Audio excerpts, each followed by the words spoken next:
हरे राम राम राम हरे हरे, हरे कृष्ण कृष्ण कृष्ण हरे हरे।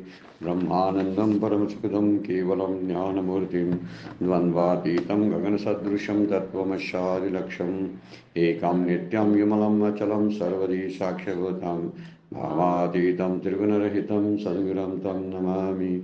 नमामि सद्गुरो शान्तं सच्चिदानन्दविग्रहं पूर्णब्रह्मपरानन्दैशम् आनन्दीवल्लभं सद्गुरु सच्चिदानन्दं केवलं करुणाकरं ज्ञानयोगेश्वरं वन्दे ज्ञानदेवापुना पुनः। अलङ्कापुरी पुण्यभूमि पवित्र तिथे नादतो ज्ञानराजा सुपात्र तया आठविता महापुण्यराशी। नमस्कार माझा सद्गुरु ज्ञानेश्वराशी।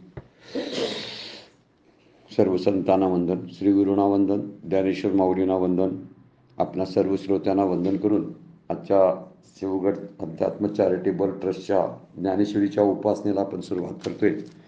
कालच्या श्लोकाला आपण सुरुवात केली आहे। 14 नंबरचा श्लोक आहे। अतिशय मायेचं वर्णन करणार आहे, मायेचं स्वरूप सांगणार आहे आणि मायेतून बाहेर पडण्यासाठी कोणते उपाय करावे याचाही विचार केलेला आहे। जे माया निर्माण होण्याची जी कारणं आहेत, मायेचं जे स्वरूप आहे आणि मायेतून तरुण जाण्याची जी उपाय आहेत, अशा तिन्ही टप्प्यामध्ये हा श्लोक आपल्याला मदत करतो। त्यामुळं ह्या सगळ्या ओव्यांचा विचार करताना की मायेचं स्वरूप समजावून आपल्याला आपल्या चिंतनामध्ये योग्य तो बदल करता येतो। दैवी हेशा गुणमयी मम माया असा शब्द वापरलेला आहे माऊलीने। गुणमयी मम माया दुरतया मामे वये प्रपंदते माया मेतांतरंती ते। मायेमध्ये 3 गुण घोषतात, त्याचवेळी नाहीतर माया शिल्लकच राहत नाही तशा विचार केला तर। मायेत 3 गुण येतात आणि त्या 3 गुणाच्या आणि मायेच्या द्वारे या पंचमहाभूताची सृष्टी निर्माण होते। जीवसृष्टी म्हणजे परा आणि अपरा सृष्टीची निर्मिती भगवंत मायेला धरून करत असतो। त्यामुळे मायेमध्ये 3 गुण घालावेच लागतात। 3 गुणाशिवाय मायेला अस्तित्वच राहत नाही। हा मुद्दा यामध्ये वर्णन केलेला आहे। म्हणून भगवंत म्हणतात ही माझी माया आहे, दैवी माया आहे। दैवी माया म्हणजे न कुणाला टाळता येण्यासारखी आहे। त्यामुळे याला सामोरं जावंच लागेल आणि सामोरं नाही गेलो आपण तर आपल्यालाच आणखीन त्याचा त्रास होईल। त्यामुळे समोर गेल्यानंतर त्याची ओळख तरी होईल। म्हणून आपण विचार किती सांगितलेला आहे माऊलीने, आता महदादी ही माझी माया, माझी माया शब्द वापरलेला आहे। आणि महदादी म्हणजे सगळे सुरुवातीपासून जे काही आहेत, पंचमहाभूत, पंचप्राण आहेत, पंचकोश आहेत, अहंकार, मन, बुद्धी, चित्त, या सगळ्याला धरून महदादी माझी माया शब्द वापरलेला आहे। उतरोनी धनंजया मी होई जे आया कैसीने। ही माया कशी तरुण जायची आता मी तुला सांगणार आहे। जे ब्रह्मचळाचा आधाडा, पहिला संकल्प जळाचा उफाडा, सवेची महाभूताचा बुडबुडा साना आला, वर्णन केलेलं आहे। की सुरुवातच कशी झाली मायेला तर ब्रह्मरूपी कड्यावरून, म्हणजे ब्रह्मरूप हा कडा की जिथून ही माया उगम पावते त्या ठिकाणी खरं स्फुरण आहे। आणि स्फुरणाला कारण ईश्वरही संकल्प आहे।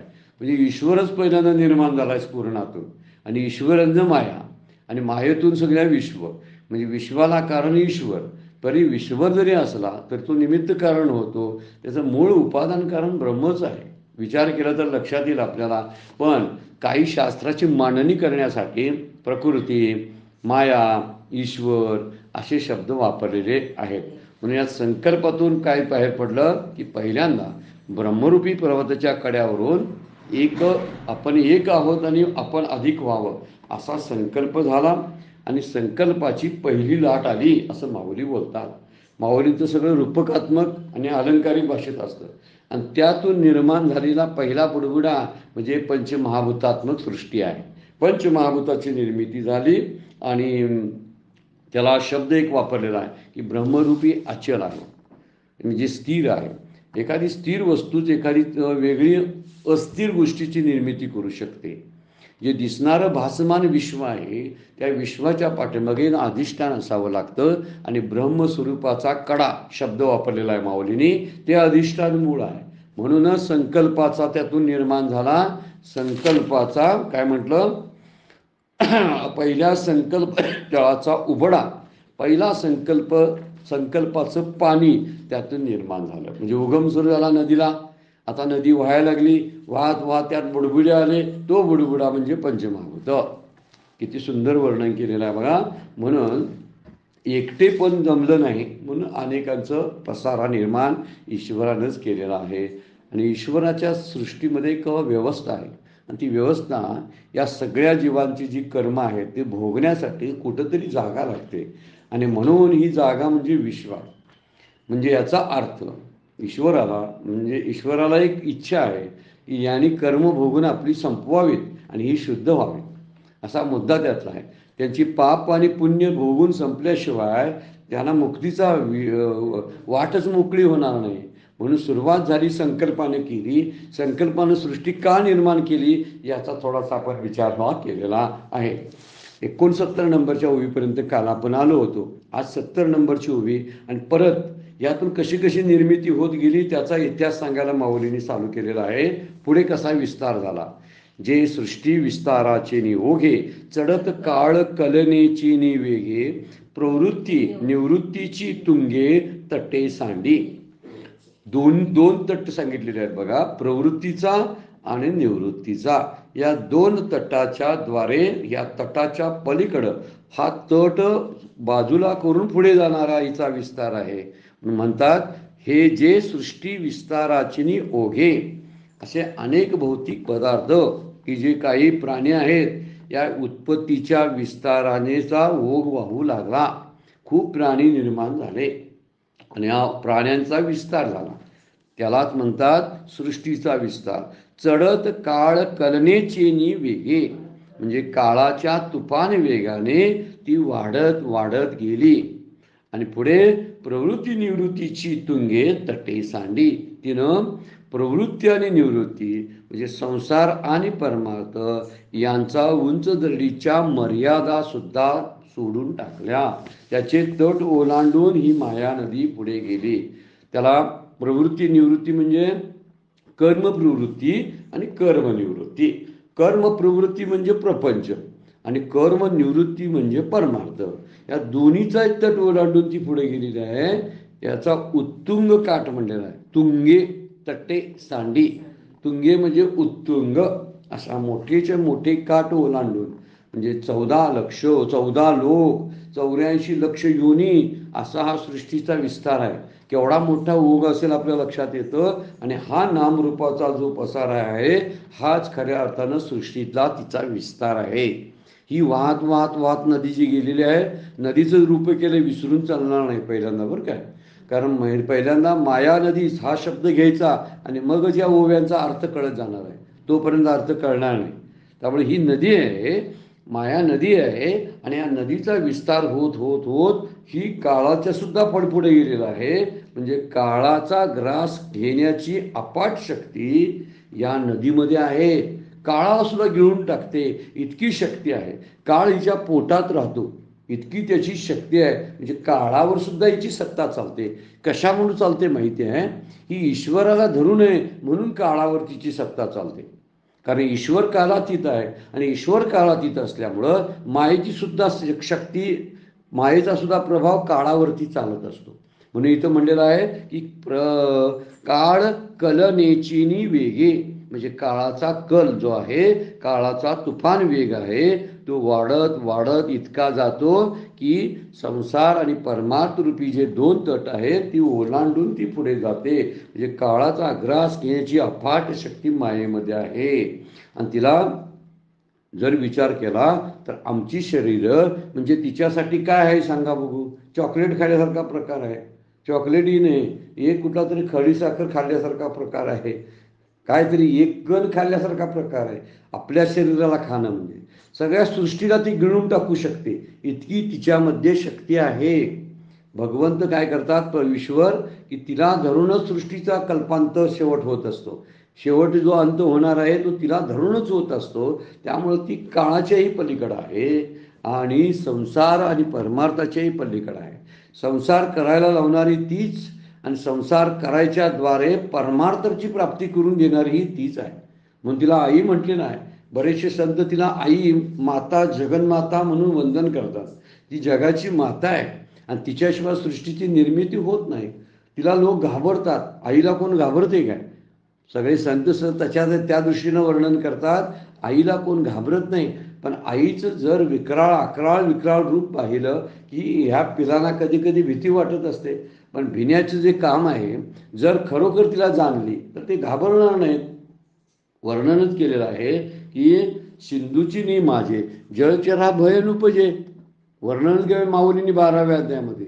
जर समुद्रामध्ये जे जलचर प्राणी असतात ते कितीही समुद्र खवळला तरी त्याला घाबरत नाही. का तर ती तिथं जन्माला आलेले असतात. ते म्हणतात ते आमचं आईच आहे तो समुद्र, ती कशाला आम्हाला मारेल. आणि जलचरा भय उपजे समुद्र जैसा. आणि तसा उलटा अर्थ माऊली त्यामध्ये सांगतात. ही तर तोच शब्द वापरलेला आहे. ही काळावर सुद्धा हिची सत्ता चालते. जर एवढा काळावर सत्ता चालत असेल तर माझ्या शरीराचा घास घ्यायला तिचा किती वेळ लागणार सांगा. म्हणून संतांचे अभंग सुद्धा आहेत. नाशिवंत देहे जाणार सकळ, आयुष्य खातो काळ सावधान.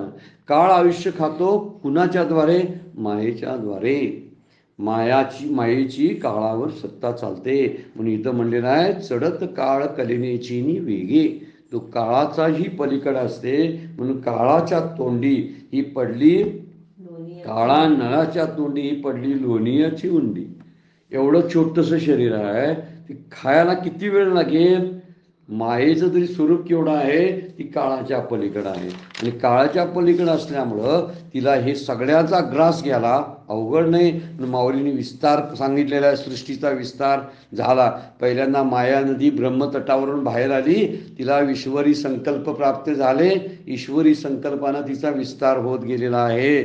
आणि मग तिनं हे बुडबुडे निर्माण झाले पंचमहाभूताचे. पुढे तिचा विस्तार होऊन ती प्रवृत्ती निवृत्ती संसार परमार्थाचे तट ओलांडून पुढे गेली. आणखीन बघा, जे गुण घनाचिनी वृष्टीवरे भरली मोहाचिनी महापुरे, घेऊनी जात नगरे यमनेमाची. आणखीन केवढी सत्ता तिच्यावरती आहे बघा, की जी गुण घनाचिनी वृष्टी भरे. वृष्टी म्हणजे पाऊस, वर्षाव होतो कुणाचा? जे त्रिगुण रूपी मेघ आहेत. गुण घनाचिनी 3 गुणाचे ढग ते मेघ आहे. जे त्रिगुणही रूपी मेघाच्या मुसळ पावसाने तुडूंब भरलेले आहेत. दुसरी भरली मोहाचिनी महापुरे. त्यामुळे भ्रमाच्या महापुराने ही योग्यांची नगर धुवून टाकते. इतका मोठा हिचा महापूर असतो. का तर यातून वर्षा होणारा जो पाऊस आहे तो कशाचा कोणत्या ढगातून होतो? तर त्रिगुण रूपी मेघातून तिचा वर्षाव होतो. म्हणजे ती वर्षाव करते ते 3 गुणाच्या द्वारे. आणि 3 गुणाच्या सत्तेमुळंच याला भ्रमाचा महापूर येतो. मोहाचिनी महापुरे, मोहाचा महापूर येतो. त्या मेघाचा वर्षाव झाल्यानंतर त्या पाण्यानं या माया नदीला भ्रमाचा म्हणजेच मोहाचा महापूर येतो. आणि अशा मोहाच्या महापुरामध्ये यमनियम जे आहेत ते यमनियमांना ओलांडून ती पुढे जाते. यमनियमाची नगरे वाहून जातात. तिच्या काठावरच आहेत ना ती. यम आणि नियम रूपी नगर. किती कल्पना आणि रूपक कसं वापरलंय माऊलीने बघा. आणि यम नियमाचा शब्दाचा अर्थ आहे इंद्रिय निग्रह आणि मनोनिग्रह. 2 शब्द आहेत. आपण यमनियमाचा 6व्या अध्यायामध्ये विचार केला आहे. पण इथं माऊलींनी नगर असा शब्द दिलेला आहे. जो कुणी वसवलेला आहे? योगी पुरुषाने. जे साधक मंडळी आहेत त्यांनी यमाचा नियमाचा अशी अष्टांग जो योग आहे त्या अष्टांग योगाचा अभ्यास करून ठेवलेला असतो. पण मायेचा पुढं हा अष्टांग योग सुद्धा धुवून जायला वेळ लागत नाही. यम नियम सुद्धा उद्ध्वस्त होतात. ठरवलेल्या सगळ्या गोष्टी बंद पडतात. पथ्ये सगळी वाहून जातात. पथ्य म्हणजे काय? मी हे घ्यायचं नाही म्हणजे विधी आणि निषेध सगळे ठरवलेले. आज मी काहीतरी ठरवतो, मायेच्या प्रभावामुळे ते ठरवलेलं कधीच निघून गेलेलं असतं. मायेचा एवढा मोठा प्रभाव आहे की महापुराचा लोट येतो. आणि कोणता महापूर म्हणलेला आहे? मोहाचा महापूर. मोहामध्ये सगळेजण बुडून जातात. आजही आपल्याकडे परिस्थिती पाहिली तर या मोह अंधकारामध्ये सगळे अंध झालेले आहेत. आणि या तिमिरामध्ये सगळी फसलेले आहेत. म्हणजे मोहाचा अंधकार आहे. आणि या मोहाच्या अंधकारामध्ये खरी गोष्ट कोणती आहे ही कळेनाशी झालेली आहे. कशाचा मोह आहे? काहीतरी बनण्याचा मोह आहे, काहीतरी पाहण्याचा मोह आहे, काहीतरी खाण्याचा मोह आहे, काहीतरी करण्याचा मिळवण्याचा मोह आहे. आणि या मोहामध्ये त्याला महापूर शब्द वापरलेला आहे. आणि खरंच हा महापूर आहे. या महापुराचा चिखल निर्माण होतो आणि हा मोहाचा चिखल आहे असं वर्णन दुसऱ्या अध्यायामध्ये आपल्याला बघायला मिळतं. यदा ते मोहकलिनं बुद्धीर व्यतितरिष्यते तदा गंधाशी निर्वेदम श्रुतव्यश्य श्रुतस्य च, असा श्लोक आपल्याला दुसऱ्या अध्यायामध्ये बघायला मिळतो. त्याचं कारण आहे तर मोहाची दलदल होते. हा महापूर ना की त्याच्या काठावर मोहाची दलदल होते आणि तिथंच काठावर असणारी यम आणि नियमाची जी नगरं आहे ती नगरं वाहून जातात. मागच्या वेळा आपण यम आणि नियम पाहिलेले आहेत. यम म्हणजे काय? 5 यम आहेत: अहिंसा, सत्य, अस्तेय, ब्रह्मचर्य, अपरिग्रह. हे सगळे यम आहेत. नियम पण आहेत: शौच, संतोष, तप, स्वाध्याय, ईश्वर प्रणिधान. हे नियम आहेत. कसा फरक केलेला आहे बघा. यमामध्ये शारीरिक भाग जास्त आहे आणि नियमामध्ये मनाचा भाग जास्त आहे. त्यामुळे शरीरानं काही वेळा हे सगळे टिकून राहत नाही. मी अहिंसेचा स्वीकार केला तर माझ्याकडून कधी हिंसा घडेल सांगता येत नाही. कारण ही माया नदी जी आहे आणि या माया नदीच्या महापुरामध्ये माझं ठरवलेली अहिंसा निघून जाते. माझं सत्य गेलंय भोळ्यावरी आणि असत्याचे काय चाललेले असते? अविद्येची चाले थोरी, असं तुकोबा म्हणतात. हे सत्य संपून जातं. अस्तेय, ब्रह्मचर्य, अपरिग्रह हे पाळलेले सगळे निघून जातात. परिग्रह आपल्यावर कधी सत्ता गाजवतो कधी समजत नाही. ब्रह्मचर्य कधी संपून गेलं आपलं कळत नाही. आणि अस्तेय म्हणजे एखाद्या गोष्टीची चोरी करणं, ह्या चोरी करणं, खोटं बोलणं, हिंसा करणं, हे सगळं जे आहे परिग्रह करणं, हे सगळं यमाच्या विरोधातलं सगळं करायला आपण चालू करतो. का? तर मोहाच्या महापुरामध्ये हे यमाचं नगर, यमाचं शहर वाहून जातं. म्हणजे यमाचं जे ठरवलेलं असतं ते सगळं निघून जातं. कुठलेही साधक यमाचा अभ्यास करतो, नियमाचा अभ्यास करतो, पण या महासमुद्रामध्ये मोहाच्या महापुरामध्ये तो अभ्यास टिकत नाही. का? तर मायेच्या प्रभावाचा असा लोटच आहे त्या माया नदीचा. तो इतका प्रभाव टाकत असतो. आपण कधी विचार बदलतात आपल्याला सांगता येत नाही. आपल्याला वाटतंय नको हे सगळं टाकावं, कधी कधी वाटतंय सगळं माझंच आहे. ह्या सगळ्या गोष्टी कशामुळे होत असतात? तर मायेच्या प्रभावामुळे होत असतात, मोहामध्ये गुंतल्यामुळे होत असतात. म्हणून भरले मोहाची महापुरे शब्द वापरलेला आहे. हा मोह जो आहे तो कधी आपल्याला कोणत्या ठिकाणी होईल सांगता येत नाही. आणि या मोहाला बळी पडणं म्हणजे यम नियम घालवून टाकणं आहे. महापुरामध्ये जाणं म्हणजे याचा अर्थ काय? जर जो घट्ट पकडून राहिला तो त्या महापुरामध्ये जाणार नाही, ही एक गोष्ट. आणि दुसरी गोष्ट, ज्याला या महापुरामध्ये पोहता येतं तो पण जाऊ शकतो. त्याला म्हटलेलं आहे निर्वेदम. या ठिकाणी जर वैराग्य असेल, अभ्यासाचं बळकटपण असेल तरच या महापुरामध्ये तो टिकून राहतो. त्या ठिकाणी गुरुचं, सद्गुरूंचं, संतांचं सहकार्य जर त्याला मिळालं योग्य वेळी तर तो या महामोहामध्ये, मोहाच्या या पुरामध्ये टिकून राहू शकतो. काहींना या पुरामध्ये पोहण्याची पण अगोदर कला कौशल्य प्राप्त झालेलं असतं आणि या कौशल्याच्या आधारावर ते पोहूही शकते. जरी महापूर आला मायेचा तरी सुद्धा पोहणारे तरुण जातात. आणि काही जण जे स्थिर आहेत ते महापूर व्हायची जाण्याची वाट पाहत असतात आणि तिथंच थांबतात.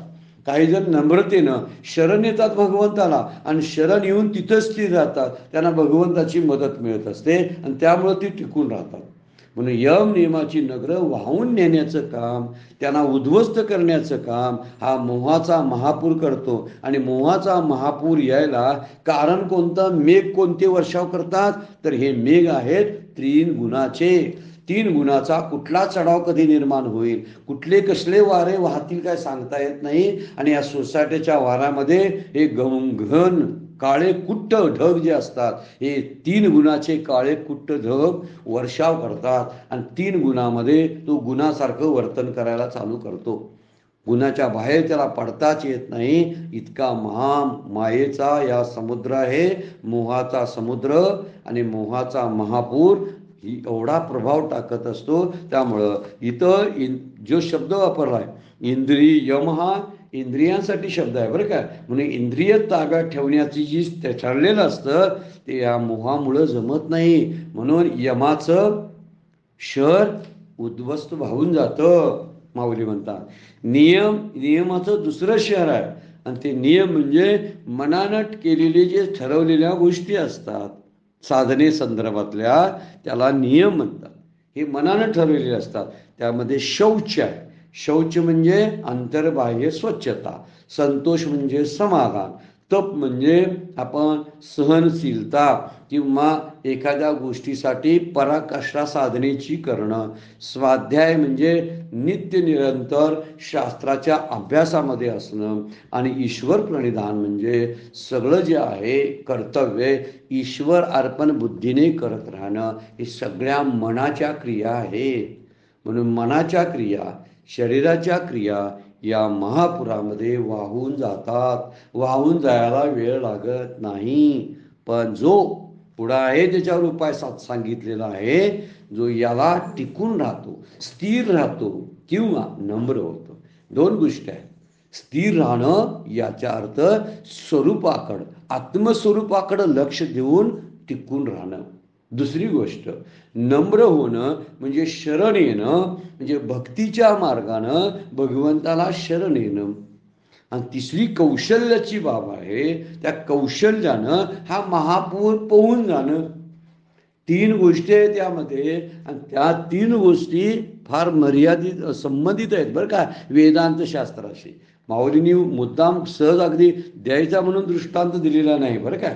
ह्याच्यामध्ये पोहून जाण्याची सुद्धा सोय आहे. दुसरी गोष्ट नम्र होण्याची सोय आहे. आणि तिसरी गोष्ट स्थिर राहण्याची पण सोय आहे. जर स्थिर राहणं असेल यासाठी ज्ञानयोगाचा वापर करावा लागेल. जर नम्र व्हायचं असेल यासाठी भक्तियोगाचा वापर करावा लागेल. लाट आली खाली वाकला लाट निघून गेली उभा राहिला. याला नम्र होणं म्हणतात. या महापुराच्या लाटा अधूनमधून येत असतात पण याला चुकवून जाणारा जो असतो तो भक्त आहे. म्हणून भक्त काय करतो नम्र होतो आणि लाटेपासून संरक्षण करतो. देवाला शरण येतो आणि लाटेपासून संरक्षण करतो. आणि तिसरा कर्मयोगी आहे जो निष्काम कर्माच्या द्वारे याचं कौशल्य जे आहे जे योग कर्मसु कौशल्य शब्द वापरलेला आहे याचं कौशल्य वापरतो आणि पोहून जातो. म्हणून कालच्या चिंतनामध्ये आपण बघितलेलं होतं पोहणाऱ्याच्या लाता खायला पाणी तयार असतं. पाणी म्हणजे या महापुरातलं मायेच्या महापुरातलं पाणी. पण जे पोहता येत नाहीत त्यांना खाली घालतं त्याच्या उरावर ही माया बसते. म्हणूनच इथं वर्णन केलेलं आहे. तीन दृष्टीनं याच्यामध्ये विचार केलेला या ओवीमध्ये की यमनियमाची नगरच वाहून देतात. अहिंसाचं नगर म्हणजे अहिंसाचा एक त्यामध्ये असणारं घर किंवा सत्याचं असणारं घर त्या नगरामधलं किंवा ह्या ब्रह्मचर्याची ही गोष्ट अपरिग्रहाची बाजारपेठ ब्रह्मचर्याचं ते काय असेल ते एखादं काय दवाखाना सगळं वाहून जाते. हे सगळे टप्पे त्या शहरामध्ये आहेत. शहरामध्ये असलेली ठिकाणं कुठली तर सत्य असते ब्रह्मचर्य अपरिग्रह अहिंसा ही ठिकाणं आहेत वाहून जातात. त्याच्यावर नियमाची ठिकाणं आहेत शौच संतोष तप स्वाध्याय ईश्वर प्रणिधान ही सगळी वाहून जातात. काही टिकत नाही. तर मायेत जर आपण ताट उभा राहतो ना आणि मायेला सामना करायला जातो तो मोडून पडतो. महापुरे झाडे जाती ते लव्हाळे वाचती तुकाराम बाबा म्हणतात. तुकाराम बाबांचं सांगणं अगदी बरोबर मस्त असते बघा. आपल्या प्रापंचिकांना योग्य मार्गदर्शन करतात. योग्य वेळी असा महापूर आला तर मोठी मोठी झाडं असतात ना ही त्याच्याशी झुंज देतात त्या महापुराच्या पाण्याशी आणि मोडून जातात ताठरतेमुळं. पण जे लव्हाळे असतात ना हे छोटे छोटे लव्हाळे असतात. ते महापुराचं पाणी आलं की खाली वाकतात आणि महापुराचं पाणी ओसरलं की परत ते उभा राहतात. झाडं तशी करत नाहीत. ज्याने मायेची संघर्ष केला ते मोडून पडतात झाडासारखे. आणि ज्यांनी भक्तिभावानं भगवंताला शरण गेले ते लव्हाळे मात्र नम्रतेचा अंगीकार करून वाचतात. या दोन्हीतली फार लक्षात घेणे गोष्ट महत्त्वाची आहे. म्हणून यमनियमाचं म्हणजे इंद्रिय निग्रह शिल्लक राहत नाही. आणि मनोनिग्रह संपवण्याचं काम ही माया करते. कधी अहंकार आपल्यावरती हल्ला करतोय आपल्याला कळत सुद्धा नाही. कधी आपल्यावरती या मन आपलं कुठं भरकटत जातं, या मनावर नियंत्रण राहत नाही. शरीर कोणकोणत्या चुका करून बसेल काय सांगता येत नाही. हे सगळं यम आणि नियमाची नगरं उद्ध्वस्त करण्याचं सामर्थ्य आहे. त्यामुळे सत्वाचा रेटा असतो, रजोगुणाचा प्रभाव असतो आणि तमोगुण खाली दाबत असतो. हे सतत चालू असतं. हे जे वर्षाव करणारे ढग आहेत ना, हे काळे कुट्ट ढग 3 गुणाचे आहेत. गुण घन चेनी दृष्टी वृष्टी भरे. वृष्टी जी होतो, वर्षा जो होतो ना, ह्या काळ्या कुट्ट ह्या 3 गुणांच्या ढगातून वर्षा होत असतो. त्यामुळे सत्वगुणाचा सुद्धा रेटा असतो, आपल्याला बांधायला चालू करतो. रजोगुण सुद्धा फिरवतो, आपल्याला भ्रमिष्ट करून टाकतो. आणि तमोगुण आहे तो अज्ञानामध्ये काहीच कळू देत नाही. इतकी तमोगुणाचा अंधकार असतो. रजोगुणाचं फिरवणं असतं आणि सत्वगुणाचं बांधून ठेवणं असतं. तिन्ही गुण बांधून ठेवतात. या तिन्ही गुणातूनच मोह महापूर येत असतो. म्हणून सुखासक्तीनं हा सत्वगुण, विषयासक्तीनं हा रजोगुण आणि पापवृत्तीनं हा तमोगुण प्रत्येक जीवाला बांधून ठेवतो आणि महापुरामध्ये अडकून ठेवतो. त्यामुळे मोहामध्ये यम नियमाची शेरं कधी वाहून गेली, त्यातली माणसं कधी संपलीत, म्हणजे साधकांचं ठरलेलं यम नियम कधी संपलेत काय समजत नाही. अष्टांग योग गुरूंच्याकडून शिकून आला, परंतु तो यम नियमाचा रेटा इतका आहे की तो कधी वाहून गेला तो समजत नाही. आणि त्यामुळं ईश्वराशिवाय अन्य चिंतनाने हे दुस्तर माया तरून जाता येत नाही. म्हणूनच विचार इथं सांगितलेला आहे की त्रिगुणरूपी जे गुण आहेत यांची वृष्टी होते. मोहाचा महापूर येतो आणि मोहाच्या महापुरानं इतकी दलदल चिखलाची मोहाची तयार होते की त्यातून एक पाय बाहेर काढला की दुसरा पाय गुंतून राहतो. दुसरा पाय काढण्याचा प्रयत्न करायला लागलो की पुन्हा पुढचा टाकणारा पाय गुंतून राहतो. एक काहीतरी करायला गेलो आपण असंच करत जातो. केळीच्या पानावर आपण जेवतोय बघा, कधी कधी सणासुदाच्या दिवशी त्या केळीच्या पानावर असा भात वाढला, मध्ये आमटी ओतली की केळीचं पान वाकडं तिकडं असतं. कधी आमटी गळगळून कुठल्या दिशेला जाते काय सांगताच येत नाही.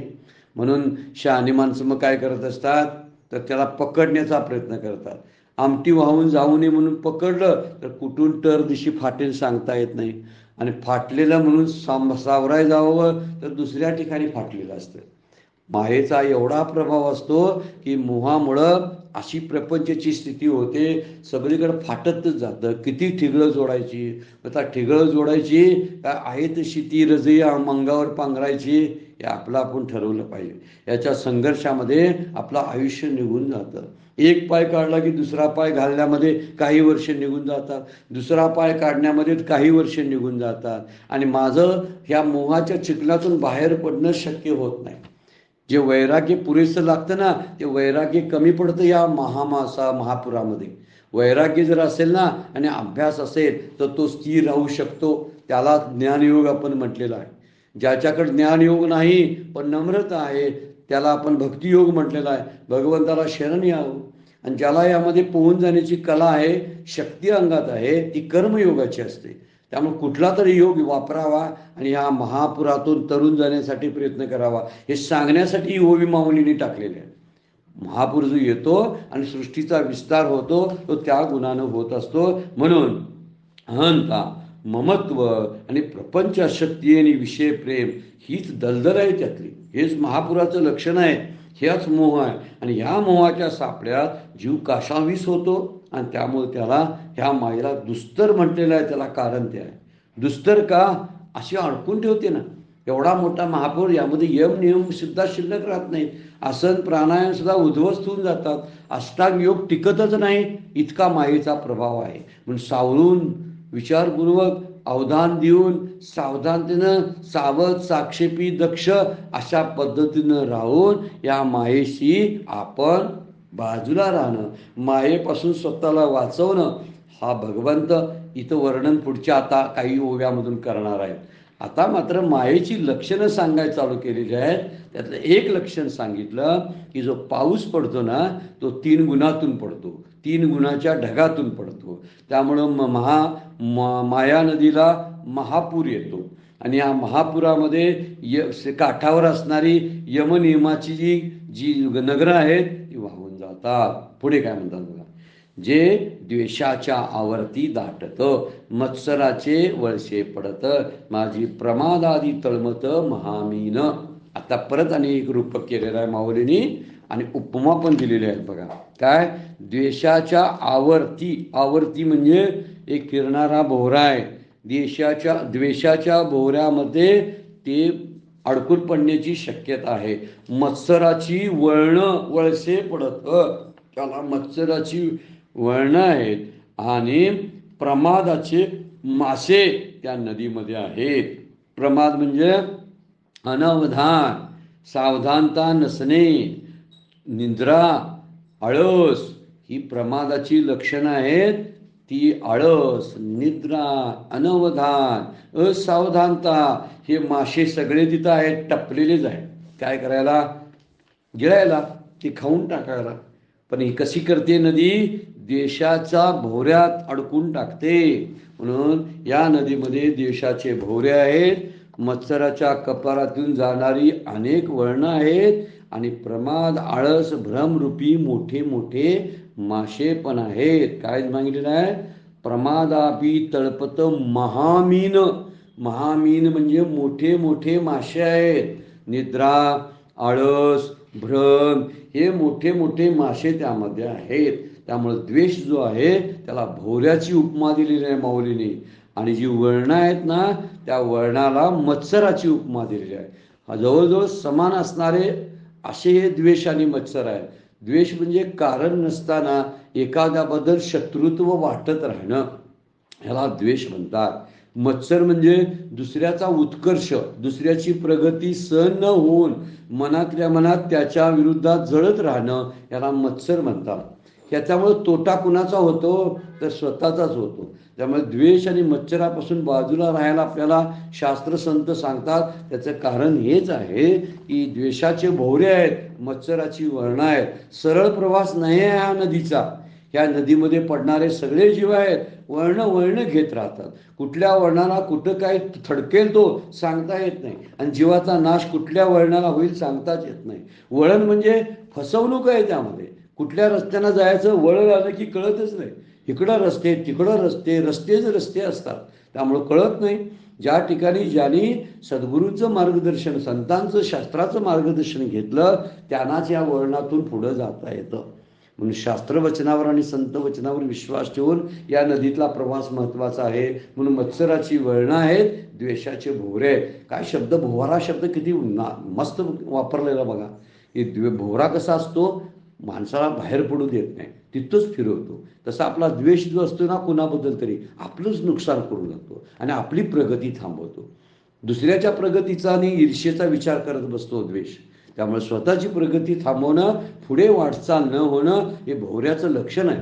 भोवरा तिथंच फिरतो, तो पुढे जात नाही, मागे जात नाही, तिथल्या तिथं अडकून टाकतो. तसा द्वेष जीवाला गुंतवून ठेवतो. दुर्योधनाच्या द्वेषाने त्याचाच नाश झाला. हा भोवरा आहे. दुर्योधनानं सगळ्या कौरवांनी पांडवांचा द्वेषच केला. वास्तविक काय होतं, नदी कधीच सरळ जात नाही म्हणून त्याला मत्सराची वळणं म्हटलेलं आहे. द्वेषानं आपलंच नुकसान होतं, ज्याचा आपण द्वेष करतो त्याचं नुकसान होत नाही.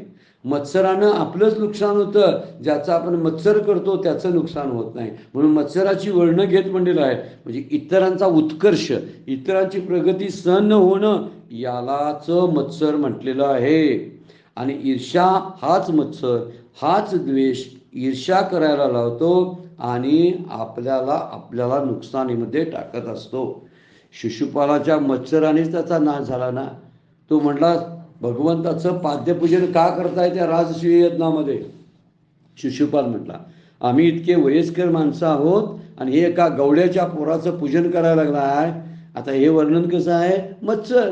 फक्त भगवंताबद्दल असणारा मत्सर बाहेर पडला शिशुपालाचा आणि त्यामुळं शिशुपालाचा सुदर्शन चक्रानं वध करावा लागला भगवंताला. कसा मत्सरानं नाश होतो बघा. ही मत्सराची वळणं आहेत. या वळणावर सावध झालं पाहिजे. मला कुणाबद्दलही मत्सर वाटता नाही पाहिजे. कोणाही जीवाचा न घडो मत्सर, वर्म सर्वेश्वर पूजनाचे. भगवंताच्या पूजनाचं वर्म काय असेल तर कुठल्याही जीवाचा मत्सर करू नये, कारण हे वळण आहे आणि ते घातकी वळण आहे. वळणाला जर ॲक्सिडेंटची शक्यता जास्त असते, वळणाला वेग कमी असावा लागतो.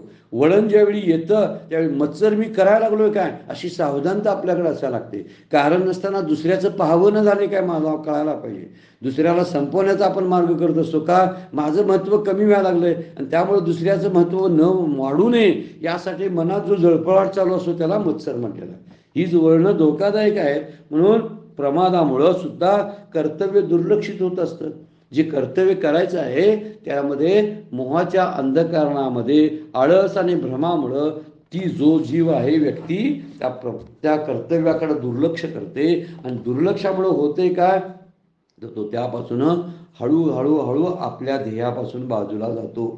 त्यामुळं अगोदरच सांगितलं यम नियम उद्ध्वस्त झाले, ती शेरच बुडाली सगळी यमनियमाची. आता सांगितलंय द्वेषाच्या भोवऱ्यात जाऊन अडकेल. मग पुढे जर गेला त्यातनं तर द्वेषाच्या भोवऱ्यात अडकतो. मत्सरांच्या वळणाला जाऊन कुठेतरी तो त्याचा अपघात होण्याची शक्यता असते किंवा प्रमादासारखा हे मोठे मासे त्याला खाऊन टाकू शकतात. हे प्रमाद, आळस, भ्रम हे मोठे मोठे मासे आहेत. हे मोठे मोठे मासे हल्ला करू शकतात. इतकी ही मायेची नदी आहे. या मायेच्या नदीमधून हा प्रवास आहे. म्हणून द्वेष मत्सरातून बाहेर पडल्यास या भोवऱ्यात आपण सापडत नाही. म्हणून कुणाचाही द्वेष करू नये, कुठल्याही जीवाचा मत्सर करू नये. ज्यावेळी द्वेष आणि मत्सर येतात त्यावेळी नाम घ्यावं. इतरांचं वाईट व्हावं अशी कल्पना डोक्यात आली की त्यावेळी भगवंताचं नामस्मरण करावं. म्हणजे इतरांचं नुकसान व्हावं अशी इच्छा, ही इच्छा मला या भोवऱ्यामध्ये अडकू शकते आणि प्रमादरूपी मासं मला गिळू शकतात. मत्सराच्या वळणावर माझा अपघात होऊ शकतो. याच्या खबरदारी देण्यासाठी माऊली या माया नदीचं वर्णन करायला. ही माया नदी कशी भोवंडून सोडते याचं वर्णन केलेलं आहे. जेथे प्रपंचाची वळणे कर्माची बोबाने वरी व तरताती ओसाने सुखदुःखाची. या ठिकाणी प्रपंचाची वळणं आहेत. याचा विस्तार कसा होतोय बघा. म्हणजे घर आहे, धन दौलत आहे, नातेवाईक आहेत, यांचा विस्तार वाढत जातो आणि ही प्रपंचाची वर्णं वाढत जातात. आणि कर्म आणि अकर्माची बोबाने म्हणजे ज्या ठिकाणी कर्माचा किंवा अकर्माचा, पापाचा किंवा पुण्याचा धो धो असा बोभाट करणे चालू असतं. म्हणजे पाप पुण्याची बोबाळणे शब्द बोंबाबोंब शब्द आहे खरा तो. त्याचा अर्थ कसा आहे, नुसतीच बोंबाबोंब चालू असते. हे कर्म आहे, हे अकर्म आहे, हे पाप आहे, हे पुण्य आहे, अशी कर्म अकर्माची वादावादी चालू असते. आणि वरी तरता ती जिच्यावर सुख दुःखाचा कचरा जमा होतो. वरी तरताती असा वर तरंगत असतो. ओसाने सुख दुःखाची, ज्याच्यावर सुख दुःखाचा कचरा तरंगत असतो असं ते आहे. आणि त्याचं वर्णन इथं माऊली करतात. या माया नदीमध्ये धनसंपत्तीमध्ये अडकू शकतो, कीर्तीमध्ये नातलगामध्ये गुंतू शकतो आणि प्रतिष्ठा अशी अनेक वळणं आहेत. या वळणावरती सावध राहायला पाहिजे. मी कुठल्या नातलगाच्या व्यक्तीमध्ये एखाद्या प्रेमामध्ये अडकलोय का की त्यांच्याच विचारामध्ये मी सतत असतो की ज्यामुळे ती आसक्ती माझी वाढत राहिलेली आहे. धनाची आसक्ती माझ्याकडे आहे का, कीर्तीबद्दलची अभिलाषा माझ्याकडे उरलेली आहे का, माझं नाव व्हावं, कमवावं, मला मोठं समजावं, दुसऱ्याला छोटं समजावं, लोकांनी मलाच तेवढं मोठं समजावं अशी इच्छा आहे का. त्यामुळे चांगलं वाईट कर्माचा लोंढा यामध्ये येत असतो आणि त्यामुळं वरती सुखदुःखाचा कचरा येत असतो. त्यामुळं पाप पुण्य करायला लावणारी ही माया आहे आणि त्यामुळंच सुख दुःख वाट्याला येतात. पाप पुण्यांचा परिणाम काय आहे, सुख आणि दुःख येणं. आपल्याला पाप पुण्याच्या पलीकडे आपण गेलो तर आपल्याला सुख दुःख होणार नाही. सतत सुख असावं असं वाटत असेल तर पुण्य कर्म करावं. हाही मुद्दा आहे. हे सुख आहे, हे दुःख आहे, हे यांच्यामुळं झालं असं म्हणायला लावते माया. कचरा का म्हटला त्याला तर कचरा म्हणजे ते टाकाऊ भाग आहे. सुखदुःखाचा विचार करू नये यासाठी कचरा असा शब्द वापरला. कचऱ्याचा विचार आपण काय करत नाही जास्त.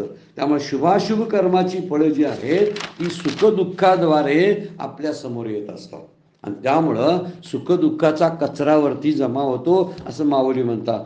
जे ते प्रपंचाची वळणे म्हणजे आपण कुठे अडकून राहील प्रपंचामध्ये सांगता येत नाही, एवढी प्रपंचाची आसक्ती आहे, माणसावरती प्रभाव टाकते. आणि या प्रपंचाच्या आसक्तीला कारण ही मायाच आहे. देवी गुणमय मम माया शब्द जो वापरला आहे, तीच ही प्रपंचाच्या वळणामध्ये आम्हाला गुंतून ठेवते, धनसंपत्तीमध्ये कीर्तीमध्ये अडकून ठेवते, पाप पुण्यामध्ये त्याची ओरड आपल्याला ऐकायला मिळते. आणि यावरती सुखदुःखरूपी कचरा जमा होत असतो. आणि हा कचरा सुद्धा मला त्रास देत असतो. सुख त्रास देतात, दुःख त्रास देतात. आणि ह्या कचऱ्यानं मी स्वतःला माझं स्वरूप झाकून टाकतो या कचऱ्याखाली. खरी गोष्ट तीच आहे. त्यामुळे माया नदी जी आहे, या माया नदीला प्रपंचाची वळणं आहेत, कर्माची त्यामध्ये ओरड आहे, पाप पुण्याची ओरड आहे, सुखदुःखाचा कचरा आहे. या सगळ्यानं युक्त असलेली ही माया आपल्याला नेहमी गुंतवत असते. मध्यंतरी द्वेषामध्ये, कधी मत्सरामध्ये, कधी कीर्ती धनसंपत्ती नातलगामध्ये, कधी याचा विस्तार प्रवृत्ती निवृत्तीमध्ये गुंतवत असते. या सगळ्याचा विचार माऊली बोलून दाखवतात आणि म्हणतात, जर आपल्याला ही दुस्तर वाटत असेल तर त्याच्यावरले उपाय अजून आहेत. अजून त्याचं स्वरूप सांगणं सुरू आहे. अजून आपण त्याचं स्वरूपच बघायला लागलोय. 73व्या ओळीपर्यंत आपण आलोय त्याचं स्वरूप बघण्यामध्ये. अजूनही पुढं आहेत ओव्या त्याचं मायेचं स्वरूपच सांगणारे आहेत. आजची वेळ संपलेली आहे, आपल्याला थांबावं लागतंय. आजची सेवा सद्गुरूंच्या चरणी, भगवान ज्ञानेश्वरांच्या चरणी अर्पण करून आपण विराम घेऊया. पुंडलिक वरदा हरी विठ्ठल श्री ज्ञानदेव तुकाराम.